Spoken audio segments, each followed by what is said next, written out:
Most entrepreneurial law firm owners want to grow, but that same desire to grow could be costing you more than you realize. Welcome to the Lawyer Millionaire Podcast, the show where law firm owners learn to build wealth, scale their firms, and design the life of freedom they deserve. Hosted by Darren Wurz, business and wealth advisor for law firm owners and author of The Lawyer Millionaire, this podcast delivers the strategies and inspiration you need to break free from the grind and become the financial success you envision. Let's dive in. 43% of small law firms will fail. And if you don't want to be part of that statistic, today's episode is for you, friend. Hey there, I'm excited to kick off 2026 with you. Thank you so much for being here today. This year in our Lawyer Millionaire community, we're focused on profit. This whole year is dedicated to helping you build a better, more profitable business. So our theme for this year is Profit on Purpose. And in this first quarter, we're focusing on the systems that drive profit. Our theme is Profit Systems, and we're reading the book Profit First. And by the way, you can join us for Profit on Purpose 2026. See the link in the show notes. Now, the reason that 43% of small law firms will fail is usually because of financial reasons. They simply couldn't keep the money wheel going. And you know, this isn't just mom and pop law firms. Prestigious, highly successful law firms do go under. I've got a great example for you. There's a law firm, or was a law firm in Minneapolis named Ryder Bennett LLP. Prime example. They were founded in 1960, grew to about 85 attorneys, had a very strong corporate and litigation practice, deep community roots. They were highly successful, highly prestigious. But over time, profitability started to decline. And when profitability starts to decline, what do? You take on debt. So they took on debt, but the partners kept taking big draws despite falling margins. Then they lost a few clients, and very quickly it all unraveled. The firm filed for Chapter 11 bankruptcy in 2007. Done. Kaput. The lesson here is that successful does not equal sustainable. Law firms don't go under because their founders are bad lawyers or dumb people. It's because of a simple lack of financial systems. Very simple. And one of the biggest reasons that law firms go under is because the owner or the founder is addicted to growth.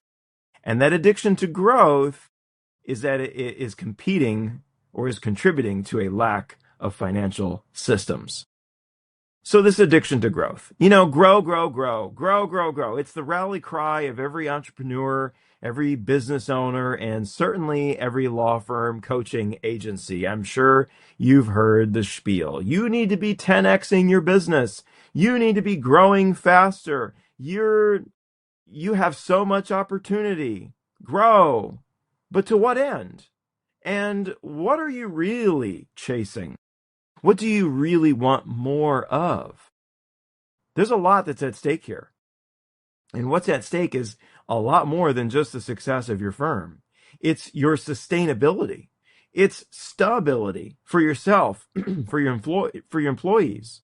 And it's the financial security and safety of your family and those that you love. Friend, you are in a dangerous position. You can't afford to get ahead of your skis. Too many people rely on you. It's time to rise to the leader that you were meant to be. No more haphazard spending because it feels right. It's time to be disciplined. It's time to be focused. And it's easy to focus on growth. It's easy to focus on that top line number. But that is the biggest mistake. It's what we see. It's right there in front of us. We see the new clients being onboarded. We see the new cases getting signed. We see the checks getting cashed. We see the deposits coming into the bank account, and it feels great. But that is only the tip of the iceberg. And it truly is an iceberg. You know, the reason that expression is so commonly used is the part of the iceberg you see is only 10% of the actual iceberg. 90% is below water and out of view. So before you set your wild and audacious goals for growth this year, I want you to stop and ask yourself a question. Is bigger really better? Am I growing just for growth's sake? What difference will this make for myself and my family? More money or just more stress? What could go wrong if I 10x my business? And is this really the life that I want? Sales solves a lot of problems, but you can't just grow your way out of your problems. So, here are some reasons why bigger is not necessarily better. I want you to contemplate these before you launch that new SEO strategy, before you sign up that ads agency, before you buy that huge, expensive marketing package or software. Here are the reasons why bigger isn't better. And let me just caveat, I'm not telling you not to grow, but these things you need to think about before you do. Why bigger isn't better? Number one, bigger means bigger problems and more anxiety. $100,000 firms have $100,000 problems. $1 million firms have $1 million problems. As a financial advisor, I often counsel people, and this is actually, I wrote this in my book, The Lawyer Millionaire, which was published by the ABA, by the way, shameless plug. But anyway, in the beginning, I talk about young attorneys just starting out, and I say this, I say, don't go out and buy the biggest house you can afford. The bank is willing to lend you a lot of money. But there's a very important reason why you don't want to buy the biggest house you can afford. You say, well, the mortgage and interest payment, and let's lump the insurance and taxes in there too. Yeah, the payment's only $3,000 a month. I can afford that. Maybe that's the maximum or whatever the maximum is for you. But here's the raw truth. It's more than the mortgage payment. Smaller houses have smaller problems, smaller repairs, smaller bills, a smaller roof to replace when it comes time to replace the roof. Okay. Bigger houses, bigger problems, bigger furniture. You need more furniture to put it in. You can't buy $1 million house and put IKEA in it. Well, maybe you could, but okay. But more than that, the bigger the house, the bigger the problems, the bigger the repairs. You get the idea. Another example is cutting down trees. You have a house, you have some trees in the backyard, you've had some really big trees that you've had to cut down, right? When they're small, they're not a problem. You could take a hatchet and you could cut them down yourself. But they sneak up on you and they grow very slowly. And before you know it, you've got this giant redwood in the back of your yard, and they're going to have to bring in a whole freaking crane to cut it down. And it's going to take a whole team of guys, and it's going to cost you $10,000 or more. Crap. Businesses work the same way. And, I'll give you one more analogy. If you're a weightlifter or you've been in the gym, I go to the gym religiously once a day. Let me give you an example. A lot of people in the gym, they want to get bigger. They want more muscles, right? And I understand this. I wanted more muscles. I still want, to be larger, leaner, all of that good stuff, right? So here's the deal. The first time you go to the gym, you've never been to the gym before, you go to the bench press, you grab the bar, and you can just barely do the bar, right? Or maybe you can put a little bit of weight on it, and you're lifting it, and you're grunting and straining. But you know what? If that bar slips, it's not a big deal. It's not going to kill you, If you get stuck and, you go down and you can't get it back up, it's not going to squish you, right? You're going to be just fine. You can holler, somebody else can come get you, or you can wiggle your way out probably. However, the bigger you get, the more you have to lift to keep getting bigger. It's a principle in weightlifting called progressive overload, right? You can't just bench 135 pounds every day in the gym and expect to keep growing. You've got to bench more and more and more. Eventually, you get so big, let's say you're benching 400 pounds. Now, here's a reason why bigger isn't better. Because benching 400 pounds is a lot more dangerous. If you get stuck with that weight and you can't get out from under it, not just anybody's going to be able to help you. You're going to need some people to help you. Or that bar slips and it comes down on your chest or on your head or whatnot. You're going to have some issues, right? The same applies to businesses. The bigger you go, the bigger the problems get, and the bigger the anxiety can become.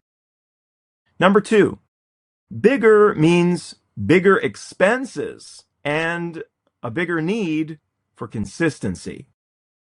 Here's what happens, friend. Our revenue grows and so does our expenses, even if our expenses don't need to grow, right? We reach a new revenue level and we're like, oh, wow, great.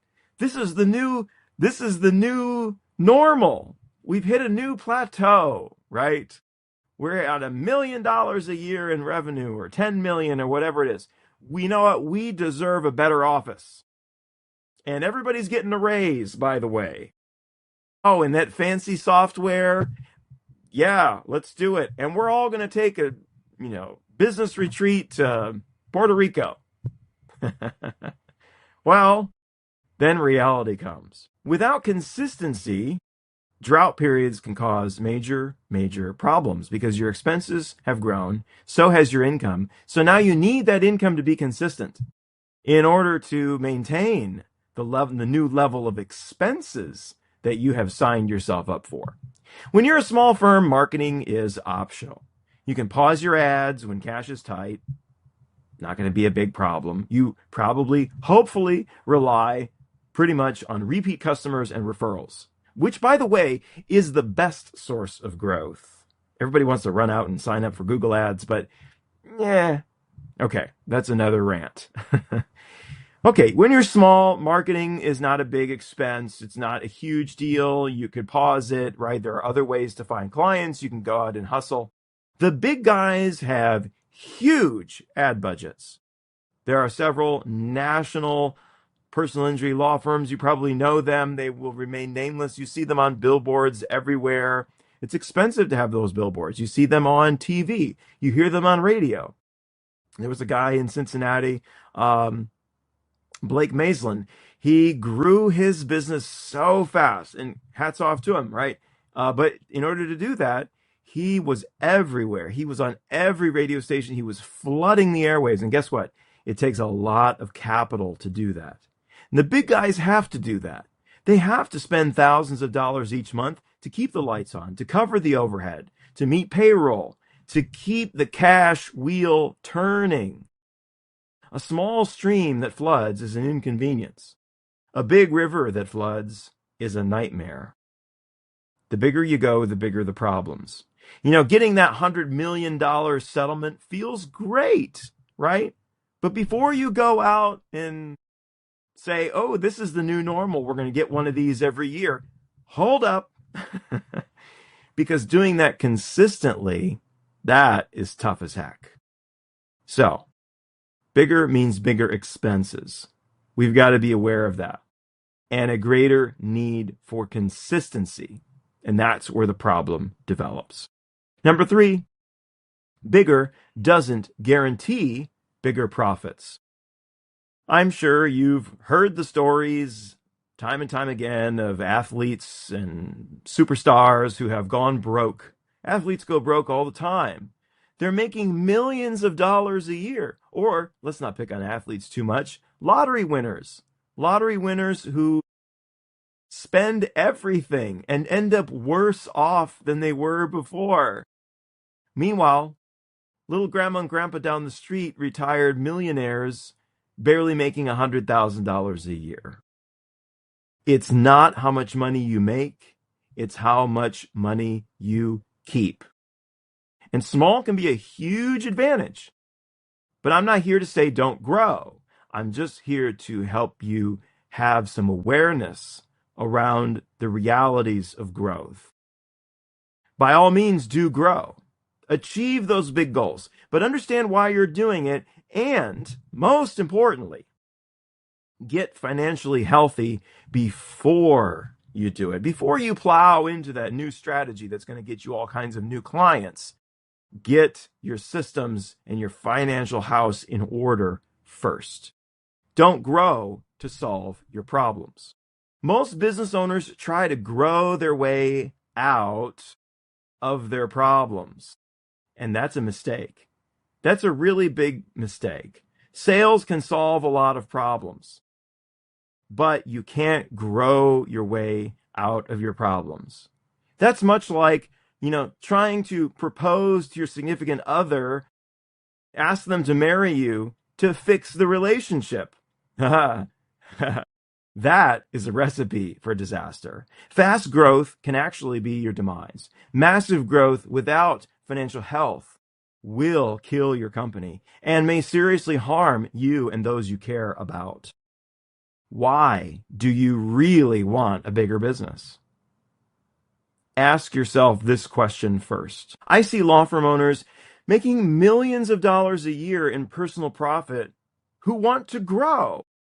And I scratch my head and think, why? You've got a great thing going. Growth brings risk.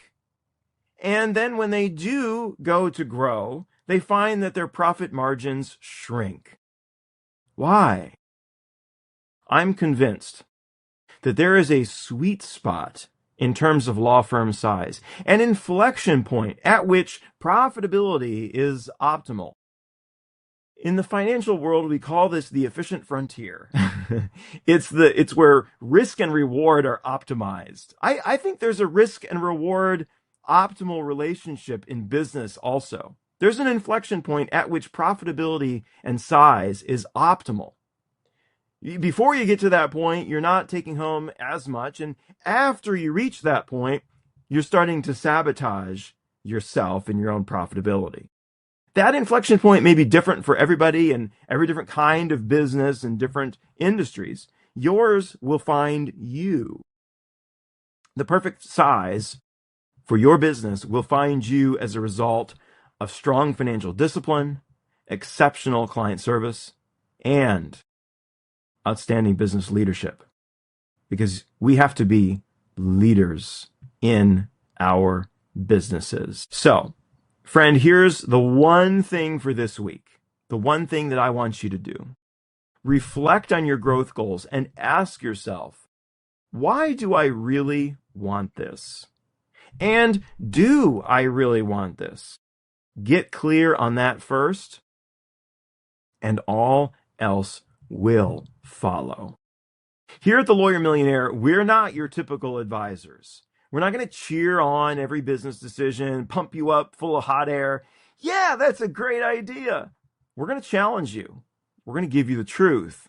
We're going to ask you the hard questions. Because our primary concern is this contributing to your wealth and freedom? We're your all-in-one financial and business advisory team. If you want to learn more about how we can help you, book some time with me. The link is in the show notes. And if you want to make 2026 your most profitable year yet, join us for Profit on Purpose 2026 inside the Lawyer Millionaire community. The link is in the show notes. Well, that's it for today, friend. And remember, if your law firm isn't building you wealth, freedom, and joy, what the hell are you doing? Can I get an amen? I'll see you next time. Are you a law firm owner looking to build real wealth and break free from the daily grind? On the Lawyer Millionaire Podcast, we share practical strategies to grow your practice, maximize profits, and create the financial freedom you deserve. Join host Darren Wurz as he interviews top experts and successful law firm leaders who share their secrets. Don't just practice law, build a legacy. Listen now to the Lawyer Millionaire wherever you get your podcast. The Lawyer Millionaire Podcast is for informational and educational purposes only. It is not intended as legal, tax, or investment advice. Listeners should consult with a qualified professional before making any financial or business decisions. The views expressed by guests are their own and do not necessarily reflect those of Darren Wurz or Lawyer Millionaire Wealth Advisors.